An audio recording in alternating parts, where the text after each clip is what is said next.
प्रिय विद्यार्थियों, पिछली कक्षा में हमने संयुक्त राष्ट्र सुरक्षा परिषद की संरचना, उसका परिचय, मताधिकार, वीटो किसे कहते हैं, डबल वीटो किसे कहते हैं इत्यादि विषयों पर प्रकाश डाला था। आज हम सुरक्षा परिषद के कार्य और शक्तियों का विस्तार से चर्चा करेंगे। सुरक्षा परिषद के कार्यों तथा शक्तियों का अध्ययन हम निम्न बिंदुओं के तहत कर सकते हैं। पहला, अंतर्राष्ट्रीय शांति तथा सुरक्षा को बनाए रखना। दूसरा, निर्वाचन संबंधी कार्य। तीसरा, पर्यवेक्षण कार्य। और चौथा, संवैधानिक कार्य। अब हम विस्तार से सुरक्षा परिषद के इन कार्यों और शक्तियों को समझने का प्रयास करते हैं। पहला कार्य, जैसा कि मैंने आपको बताया, अंतर्राष्ट्रीय शांति तथा सुरक्षा को बनाए रखना अथवा राज्यों में युद्ध को रोकने के लिए सुरक्षा परिषद की शक्तियाँ। आपको यहाँ मैं बता दूँ कि संयुक्त राष्ट्र चार्टर के अनुच्छेद 1 में संयुक्त राष्ट्र के उद्देश्यों का विस्तृत वर्णन दिया हुआ है, जिसमें पहला जो उद्देश्य है वो है अंतर्राष्ट्रीय शांति व सुरक्षा को बनाए रखना। और चार्टर में इस प्रकार की कार्यों को करने की जिम्मेदारी सुरक्षा परिषद को सौंपी है। अब सुरक्षा परिषद के कार्य शक्तियों में इसलिए इस विषय को हम विस्तार से समझने का प्रयास करते हैं। चार्टर के अनुच्छेद 24 के अनुसार संयुक्त राष्ट्र द्वारा प्रभावशाली कार्यवाही हेतु अंतर्राष्ट्रीय शांति तथा सुरक्षा की प्राथमिक जिम्मेदारी सुरक्षा परिषद को सौंपी है। इस हेतु चार्टर के अंतर्गत सुरक्षा परिषद को अनेक अधिकार प्रदान किए गए हैं। अनुच्छेद 24 में ही सभी सदस्य राज्यों ने यह स्वीकार किया है कि सुरक्षा परिषद उनकी एवज में कार्य कर सकती है, उनके ब्याह पर काम कर सकती है तथा वह अपने कार्य चार्टर में वर्णित उद्देश्यों तथा सिद्धांतों के अनुसार करेगी, जिसकी चर्चा मैंने आपसे की। पिछले वीडियो लेक्चर में मैंने आपको बताया था कि चार्टर के अनुच्छेद 1 में उद्देश्य और चार्टर के अनुच्छेद 2 में सिद्धांतों की चर्चा की गई है। तो सदस्य राज्य भी उस उद्देश्य और सिद्धांतों के अनुसार कार्य करेंगे, ऐसी संकल्पना इस अनुच्छेद में देखने को मिलती है। चार्टर के अनुच्छेद 25 के अनुसार संयुक्त राष्ट्र के सदस्यों ने यह संकल्प लिया है कि वह सुरक्षा परिषद के निर्णयों को मानेंगे तथा उनका पालन करेंगे। अतः सुरक्षा परिषद के निर्णय सदस्य राज्यों पर बंधनकारी होते हैं, बाध्यकारी होते हैं। अतः सुरक्षा परिषद अंतर्राष्ट्रीय शांति और सुरक्षा को बनाए रखने के संबंध में कोई भी निर्णय लेती है तो वो निर्णय बाध्यकारी होता है सदस्य देशों पर। अनुच्छेद 26 के अनुसार शस्त्रीकरण को नियमित करने की योजना बनाने तथा उसे संयुक्त राष्ट्र के सदस्यों के सम्मुख प्रस्तुत करने की जिम्मेदारी सुरक्षा परिषद की है। ये बड़ा महत्वपूर्ण कार्य और शक्ति है जो अनुच्छेद 36 में दी है, जिसमें वो शस्त्रीकरण की नियमित योजना बनाती है। शस्त्रीकरण से आशय ये आर्मामेंट रेस जिसे कहते हैं, ये वो विषय है कि दुनिया के अंदर यदि शस्त्रों की दौड़ रहेगी तो अंतर्राष्ट्रीय शांति और सुरक्षा को खतरा उत्पन्न हमेशा होगा और हम निशस्त्रीकरण के उद्देश्य को प्राप्त, उस आदर्श को प्राप्त नहीं कर पाएंगे। इसलिए यूएनओ ये चाहते थे, यूएनओ चार्टर निर्माता, कि एक स्थायी शांति और सुरक्षा को प्राप्त करने के लिए ज़रूरी है कि दुनिया के अंदर शस्त्रों की होड़ है वो समाप्त हो जाए। तो उसके लिए नियमित योजना बनाना और यूएनओ के सदस्यों के सम्मुख उसे प्रस्तुत करना, ये कार्य सुरक्षा परिषद को सौंपा गया है। अब हम ये जानने का प्रयास करेंगे कि सुरक्षा परिषद अंतर्राष्ट्रीय शांति और सुरक्षा को किस प्रकार स्थापित करती है। तो दो प्रकार के समाधान इसमें दिए हैं। एक समाधान है शांतिपूर्ण समाधान और दूसरा समाधान है बाध्यकारी समाधान। उसी क्रम में 2 अध्यायों में विस्तृत इसकी चर्चा की गई है। एक अध्याय 6, चार्टर का अध्याय 6 जो शांतिपूर्ण समाधानों से संबंधित है, और चार्टर का अध्याय 7 वो सामूहिक कार्यवाही हेतु एक बाध्यकारी समाधान के रूप में सुरक्षा परिषद को शक्तियाँ प्रदान करता है। तो पहले आइए हम समझते हैं कि झगड़ों के शांतिपूर्ण निपटारे के लिए सुरक्षा परिषद की क्या अधिकार और शक्तियाँ हैं, जिसको कहते हैं Pacific settlement of disputes. Charter के अध्याय 6 में अंतर्राष्ट्रीय झगड़ों को शांतिपूर्ण ढंग से निपटाने के संबंध में प्रावधानों का वर्णन है, जिसमें अनुच्छेद 33 के अनुसार यदि किसी झगड़े से अंतर्राष्ट्रीय शांति तथा सुरक्षा को खतरा पहुंचने की आशंका है तो झगड़े के पक्षकारों का यह कर्तव्य है कि वह झगड़े को वार्ता, जांच, मध्यस्थता, समझौते, विवाचन, न्यायिक निर्णय व अन्य किसी भी ढंग शांतिपूर्ण ढंग से सुलझाएं। ये सदस्यों की ड्यूटी है कि यदि इस प्रकार की कोई स्थिति उत्पन्न होती है जिससे कि शांति को खतरा उत्पन्न होने की आशंका है, तो जो संबंधित पक्षकार हैं वो इन समाधानों से, जिनकी चर्चा मैंने की थी, वार्ता के द्वारा, एक दूसरे से वार्ता करके, या जांच के द्वारा, या मध्यस्थता के द्वारा, या समझौते के द्वारा, या आर्बिट्रेशन विवाचन के द्वारा, या न्यायिक निर्णय के द्वारा, या अन्य किसी प्रकार की शांतिपूर्ण समाधान से ये न किन प्रकार शांतिपूर्ण ढंग से उस झगड़े का निपटारा कर लिया जाए। तो ये उनकी जिम्मेदारी है सदस्य देशों की कि वो इस ओर अपनी पहल करें।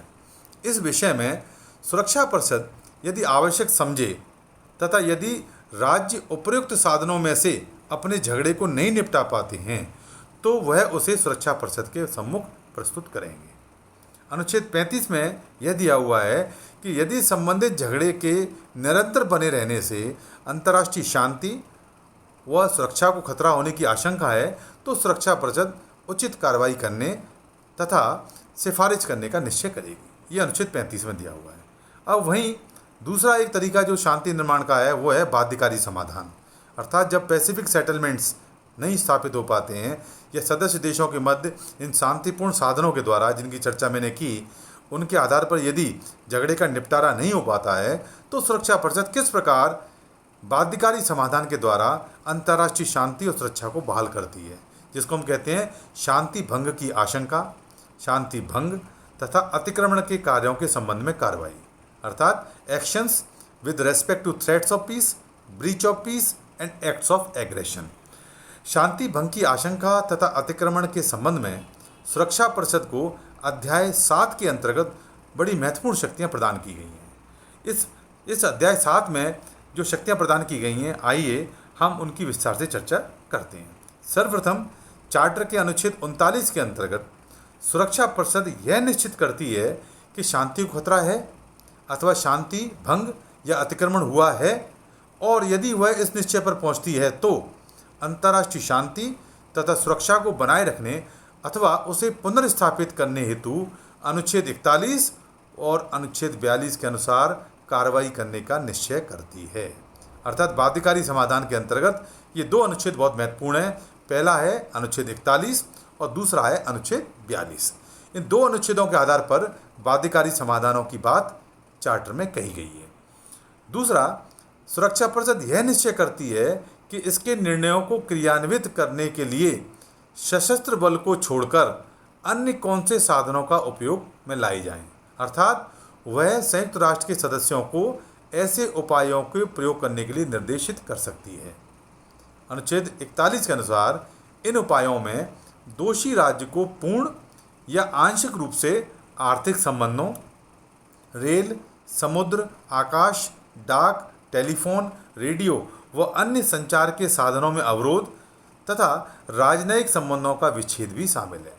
आपने देख लिया कि सशस्त्र बलों को छोड़कर बाध्यकारी समाधान में अनुच्छेद 41 के अनुसार विभिन्न प्रकार की आर्थिक राजनयिक कटौतियों की बात कही गई है, जिसमें आर्थिक कटौतियां अर्थात संबंधित देश जो दूसरे देश हैं यूएनओ के सदस्य, उनसे कहा जाता है कि इन झगड़े वाले पक्षवार वाले देश से किसी प्रकार के कोई आर्थिक संबंध ना रखे जाएं, उनमें कटौती कर दी जाए, व्यापारिक संबंधों में बिल्कुल कटौती ला दी जाए। उसी प्रकार संचार के साधनों में भी पूर्ण कटौती ला दी जाती है। संचार के जितने भी साधन हैं, रेडियो, डाक, तार, टेलीफोन, इन सभी साधनों में अवरोध उत्पन्न कर दिया जाता है। और साथ में ही राजनयिक संबंधों अर्थात राजदूतों को वापस बुला लिया जाता है। किसी प्रकार के कोई डिप्लोमेटिक रिलेशंस, राजनयिक संबंध इस देश के साथ नहीं रखे जाते हैं। ये सारे कार्य सुरक्षा परिषद के निर्देश पर इसलिए किए जाते हैं जिससे कि संबंधित झगड़े वाले पक्षकार वाले देश को ये बाध्य किया जा सके कि वो यूएनओ के उद्देश्य और सिद्धांतों के अनुसार आचरण करे और शांति व सुरक्षा को पुनर्स्थापना में सहयोग करने के लिए बाध्य हो जाए। वहीं अनुच्छेद 42 के अनुसार यदि अनुच्छेद 41 के अंतर्गत किए गए उपायों से समस्या का समाधान नहीं होता है तो, जो मैंने चर्चा भी की आपसे, यदि इन प्रकार के डिप्लोमेटिक रिलेशंस, इकोनॉमिक रिलेशंस, संचार के साधनों की कटौती के बाद भी अमुक देश या झगड़े वाला देश यदि नहीं मानता है और अंतर्राष्ट्रीय शांति और शांति और सुरक्षा का खतरा बदस्तूर है, लगातार बना हुआ है, तो फिर सुरक्षा परिषद अनुच्छेद 42 के अनुसार समाधान करने का प्रयास करती है। इसके लिए वो क्या करेगी? हवाई, सामुद्रिक, थल सेनाओं का प्रयोग कर सकती है। अर्थात अब यहाँ पर शस्त्र का प्रयोग शुरू हो जाता है। अर्थात बाध्यकारी समाधान में मिलिट्री का प्रयोग, फोर्स का प्रयोग, जिसमें तीनों प्रकार की सेनाएं, आर्मी, नेवी और एयरफोर्स का प्रयोग किया जा सकता है। इस प्रकार की कार्रवाई में सबसे पहले प्रदर्शन, डेमोन्स्ट्रेशन किए जाते हैं, नाकाबंदी, ब्लॉकेज। संयुक्त राष्ट्र संघों के द्वारा नभ, समुद्र और स्थल सेनाओं का प्रयोग भी शामिल है। पहले पहले जो है प्रदर्शन किया जाता है, सेना जाती है, उनको प्रदर्शन करती है, भय दिखाती है कि हम मिलिट्री आ रही है, आप लोग मान जाओ, नहीं आक्रमण होगा। फिर भी नहीं मानती है तो नाकाबंदी की जाती है उस देश की, चारों तरफ से उस देश को रोका जाता है, ना कोई अंदर जाएगा ना कोई बाहर आएगा। और फिर भी नहीं मानता है वो देश, तो अंतिम रूप से तीनों सेनाओं का एक रणनीति बनाकर, एक स्ट्रेटेजी तैयार करके और उस पर आक्रमण किया जाता है, जिससे कि वो देश अंतिम रूप से शांति व सुरक्षा को कायम करने के लिए बाध्य हो जाए। अनुच्छेद 43 के अनुसार संयुक्त राष्ट्र के सभी सदस्य अपनी सेनाएं देने के लिए बाध्य हैं। ये आपको मैंने पूर्व के लेक्चर में बताया था कि यूनाइटेड नेशंस के पास कोई अपनी स्थायी मिलिट्री फोर्स नहीं है, फिर भी वो अंतर्राष्ट्रीय शांति और सुरक्षा को बनाए रखने के संबंध में सबसे महत्वपूर्ण अंग है। तो ये कार्य हुआ कैसे? ये अनुच्छेद 43 के अनुसार होना था। चार्टर के अनुच्छेद 43 में ये कहा गया है कि सदस्य देशों से अपेक्षा की गई है कि जब भी यूएनओ को पीस कीपिंग के लिए, शांति स्थापित करने के लिए यदि आवश्यकता होगी सेना की, तो सदस्य देश अपनी सेना उपलब्ध कराएंगे। लेकिन ये सेनाएं विशेष समझौतों के द्वारा दी जानी थी। अर्थात सदस्य देशों के मध्य, यूएनओ के जो मेंबर्स हैं उनके मध्य स्पेशल एग्रीमेंट्स होने थे। दुर्भाग्यवश महाशक्तियों के पारस्परिक संघर्ष व असहयोग के कारण, कि आपने देखा था कि द्वितीय विश्व युद्ध के बाद तुरंत ही जैसे यूएनओ अस्तित्व में आया, इन दोनों महाशक्तियों के मध्य शीत युद्ध प्रारंभ हो गया और ये शीत युद्ध दिन प्रतिदिन बढ़ता ही गया। इस शीत युद्ध के माहौल में दोनों महाशक्तियों के मध्य पारस्परिक संघर्ष और असहयोग रहा। इसलिए आज तक ये जो विशेष समझौते होने थे वो समझौते नहीं हो पाए। इस प्रकार सुरक्षा परिषद को सशस्त्र सेनाओं के प्रयोग का अधिकार तो है, लेकिन विशेष समझौतों की अनुपस्थिति में इस प्रकार के प्रावधान का कोई महत्व नहीं रह गया।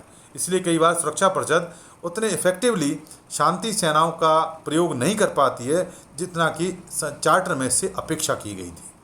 उपयुक्त प्रावधानों के अतिरिक्त चार्टर में अनुच्छेद 47 के अनुसार, 47 के अनुसार एक सैनिक स्टाफ समिति होगी, मिलिट्री स्टाफ कमेटी, जिसमें स्थायी सदस्य देश हैं जो उनके सैनिक अध्यक्ष होंगे। 5 अपने स्थायी सदस्य देश हैं। इन 5 स्थायी सदस्य देशों के जो जनरल हैं, वहाँ के आर्मी हेड हैं, चीफ हैं, वो इस मिलिट्री स्टाफ कमेटी के, सैनिक स्टाफ समिति के सदस्य होंगे। इस समिति का कार्य है अंतर्राष्ट्रीय शांति तथा सुरक्षा को बनाए रखने के संबंध में सभी प्रश्नों पर सलाह व सहायता देना। मैंने आपको बताया था, जब भी सुरक्षा परिषद अगर मान लो मिलिट्री का प्रयोग करने जा रही है, आर्म फोर्सेस का प्रयोग करने जा रही है, तो किस सेना का कहाँ पर किस तरीके से प्रयोग किया जाए, कितनी मात्रा में प्रयोग किया जाए, ये सारी रणनीति तैयार होती है सैनिक स्टाफ समिति के द्वारा। और ये सैनिक स्टाफ समिति के जो 5 स्थायी सदस्य देशों के जो जनरल हैं, जो चीफ हैं, आर्मी चीफ, मिलिट्री चीफ हैं, वो मेंबर हैं, वो उस रणनीति को, स्ट्रेटेजी को तैयार करते हैं और उसको सुरक्षा परिषद के सामने प्रस्तुत करते हैं। महाशक्तियों के पारस्परिक संघर्ष तथा असहयोग के कारण इस प्रावधान का भी आप जानते हो कोई महत्व नहीं रहा। इस संदर्भ में कुछ आलोचकों का कहना है कि सुरक्षा परिषद अपने मूल दायित्व अर्थात अंतर्राष्ट्रीय शांति व सुरक्षा को बनाए रखने के संबंध में जो कार्य हैं उनमें आंशिक रूप से सफल हो पाई है, पूर्ण सफलता इसको प्राप्त नहीं हुई है। परंतु यह कहना उचित नहीं होगा कि सुरक्षा परिषद ने इस कार्य में कोई योगदान प्रदान नहीं किया है। वास्तव में कई मामलों में सुरक्षा परिषद ने काफ़ी प्रभावशाली कार्य किए हैं। उदाहरण के तौर पर इंडोनेशिया की समस्या है, फिलिस्तीन की समस्या है, सुएज संकट हुआ, कांगो संकट आया, साइप्रस की प्रॉब्लम थी, भारत पाक संघर्ष में भी समय समय पर, अरब इजराइल संघर्ष में कई बार, खाड़ी युद्ध में हमने देखा ही है, लाकरवी इत्यादि। इन समस्त जो संकट दुनिया के सामने आए, इनमें सुरक्षा परिषद ने बड़ा एक्टिवली अपना पार्टिसिपेट किया और शांति को पुनर्स्थापित करने में काफ़ी सहयोग प्रदान किया। अब ये आपने देख लिया कि अंतर्राष्ट्रीय शांति और सुरक्षा को स्थापित करने में सुरक्षा परिषद किस प्रकार कार्य करती है, किस प्रकार शांतिपूर्ण समाधान के द्वारा पहले अध्याय 6 के तहत और किस प्रकार बाध्यकारी समाधान के द्वारा अध्याय 7 के तहत सामूहिक कार्रवाई की जाती है, और साथ में किस प्रकार जो आर्मामेंट रेस है उसको रोकने के लिए किस प्रकार का योजना और प्लानिंग सदस्यों के समक्ष प्रस्तुत करती है। अब हम सुरक्षा परिषद का जो दूसरा महत्वपूर्ण कार्य है वह है निर्वाचन संबंधी कार्य, उसकी चर्चा करते हैं। सुरक्षा परिषद आप जानते हो कुछ निर्वाचन संबंधी कार्य भी संपादित करती है। उदाहरण के लिए अंतर्राष्ट्रीय न्यायालय की संविधि को इंग्लिश में कहते हैं स्टैट्यूट। अंतर्राष्ट्रीय न्यायालय की संविधि के अनुच्छेद 4 के अनुसार सुरक्षा परिषद तथा महासभा दोनों मिलकर अंतर्राष्ट्रीय न्यायालय के जो न्यायाधीश हैं उनका निर्वाचन करती है। वहीं चार्टर के अनुच्छेद 97 के अनुसार 97 के अनुसार संयुक्त राष्ट्र संघ के महासचिव सेक्रेटरी जनरल की नियुक्ति भी सुरक्षा परिषद अपनी सिफारिश देती है और उसके बाद महासभा के बहुमत से इसका चयन या नियुक्ति होती है। अब तीसरा जो महत्वपूर्ण कार्य है सुरक्षा परिषद का जो हमें देखने को मिलता है वह है पर्यवेक्षण संबंधी कार्य, सुपरविजन। सुरक्षा परिषद इस संबंध में भी काफ़ी महत्वपूर्ण कार्य करती है, परंतु इस क्षेत्र में इसके कार्य महासभा के समान व्यापक नहीं है। चूँकि चार्टर के अनुच्छेद 5 व 6 सदस्यों के निलंबन व निष्कासन से संबंध में सुरक्षा परिषद को महत्वपूर्ण शक्तियाँ प्राप्त हैं। हमने पूर्व के वीडियो लेक्चर में विस्तार से चर्चा की थी कि किस प्रकार अनुच्छेद 5 के तहत सदस्यों का निलंबन होता है और चार्टर के अनुच्छेद 6 के तहत सदस्यों का निष्कासन होता है। इसकी विस्तार से चर्चा की थी, जिसमें सुरक्षा परिषद के सदस्यों की या सुरक्षा परिषद के 9 सकारात्मक मतों की सहमति से, जिसमें 5 स्थायी देशों की सहमति अनिवार्यतः होगी और उसके बाद इस सिफारिश पर महासभा अपने 2/3 बहुमत से इन सदस्यों को निलंबन या निष्कासन करती है। अतः कहना अनुचित ना होगा कि सुरक्षा परिषद द्वारा अप्रत्यक्ष रूप से पूर्ण संयुक्त राष्ट्र परीक्षण संबंधी कार्य संपादित हुआ है। अनुच्छेद 5 के अनुसार जिस सदस्य के विरुद्ध अध्याय 7 के तहत सुरक्षा परिषद द्वारा सामूहिक कार्रवाई की जा रही हो, कलेक्टिव एक्शन लिया जा रहा हो, उसे सुरक्षा परिषद की सिफारिश पर महासभा द्वारा सदस्यता के अधिकारों तथा विशेष अधिकारों से निलंबित किया जा सकता है। इस अनुच्छेद में यह भी प्रावधान है कि सदस्य के अधिकारों तथा विशेष अधिकारों को सुरक्षा परिषद द्वारा उन्हें वापस किया जा सकता है। आपने देखा कि निलंबन के लिए या निष्कासन के लिए या निलंबन के लिए अनुच्छेद 5 में सुरक्षा परिषद की सिफारिश पर, जिसमें 9 सकारात्मक मतों की सहमति चाहिए, 9 सकारात्मक मतों की सहमति, जिसमें 5 स्थायी देशों की भी सहमति चाहिए, ऐसी सिफारिश पर महासभा अपने 2/3 बहुमत से उस देश को निलंबित करती है। ठीक है ना। लेकिन ऐसे सदस्यों को बहाल करने के लिए, उनका निलंबन समाप्त करने के लिए सुरक्षा परिषद अपने सामान्य बहुमत से उनको कर सकती है। इसके लिए महासभा की सहमति आवश्यक नहीं है। इसके अतिरिक्त अनुच्छेद 6 के अनुसार यदि कोई सदस्य चार्टर के सिद्धांतों का जो अनुच्छेद 2 में स्पष्ट किए गए थे, जिनकी चर्चा पिछले वीडियो लेक्चर में विस्तार से की गई थी, का निरंतर उल्लंघन करता है, यदि कोई देश चार्टर अनुच्छेद 2 के अनुसार चार्टर के सिद्धांतों का लगातार आदतन बार बार उल्लंघन करता है, तो ऐसे सदस्य को सुरक्षा परिषद की सिफारिश पर महासभा द्वारा निष्कासित किया जा सकता है। इसके अतिरिक्त अनुच्छेद 83 और 84 के अनुसार जो ट्रस्टीशिप सिस्टम था, न्यास प्रणाली था, उसके सामरिक महत्व के क्षेत्रों पर सुरक्षा परिषद का पूर्ण नियंत्रण रहता है। इन प्रावधानों के अंतर्गत सुरक्षा परिषद पर्यवेक्षण कार्य संपादित करती है। अब हम सुरक्षा परिषद के संवैधानिक कार्यों की चर्चा करते हैं। संवैधानिक कार्य का मतलब चार्टर में संशोधन संबंधी कार्य। सुरक्षा परिषद के कुछ संवैधानिक कार्य हैं जो बड़े महत्वपूर्ण हैं, जो चार्टर के अनुच्छेद 108 और अनुच्छेद 109 में दिए हैं। इसके अनुसार संयुक्त राष्ट्र चार्टर के संशोधनों के लिए आवश्यक है कि महासभा के 2/3 सदस्य इसको स्वीकार करें तथा तत्पश्चात इन सदस्यों की सरकारें इनका अनुसमर्थन करें। परंतु यह आवश्यक है कि इन 2/3 सदस्यों में सुरक्षा परिषद के 5 स्थायी सदस्य भी शामिल हों। बिना 5 स्थायी देशों की सहमति के चार्टर में कोई भी संशोधन संभव नहीं है। आप जानते हो अनुच्छेद 108 और 109 में ये स्पष्ट प्रावधान है कि यूएनओ के किसी भी प्रावधान में कोई संशोधन करना है, कोई अमेंडमेंट करना है, तो अमेंडमेंट जब ही हो पाएगा जब महासभा अपने 2/3 बहुमत से ऐसे प्रस्ताव को पारित करे। फिर जो जिन देशों ने पारित किया है उनकी संबंधित सरकारें उसका अनुसमर्थन करें। लेकिन इन सारे देशों में 5 स्थायी देशों की सहमति और स्थायी देशों की सरकारों का अनुसमर्थन आवश्यक है। बिना उसके चार्टर में कोई भी संशोधन संभव नहीं है। अतः जहाँ तक संवैधानिक कार्यों का संबंध है, सुरक्षा परिषद महासभा से अधिक महत्वपूर्ण अंग है, क्योंकि महासभा में सुरक्षा परिषद में 5 स्थायी देश होते हैं और स्थायी देशों की सहमति के बिना महासभा किसी प्रकार का कोई संशोधन अमल में नहीं ला सकती है। इसलिए सुरक्षा परिषद का एक अपर हैंड हो गया, इसका एक वर्चस्व हो गया संशोधन के मामले में। विद्यार्थियों, आशा है कि आपको सुरक्षा परिषद के कार्य व शक्तियों से संबंधित विषय स्पष्ट हुआ होगा। अगले वीडियो लेक्चर में हम महासभा व सुरक्षा परिषद के मध्य परस्पर क्या संबंध है, ये दोनों अंग किस प्रकार मिलजुल कर यूएनओ के कार्यों को संपादित करते हैं और उद्देश्यों सिद्धांतों को प्राप्त करने के लिए तत्पर हैं, उसकी हम विस्तार से चर्चा करेंगे। धन्यवाद।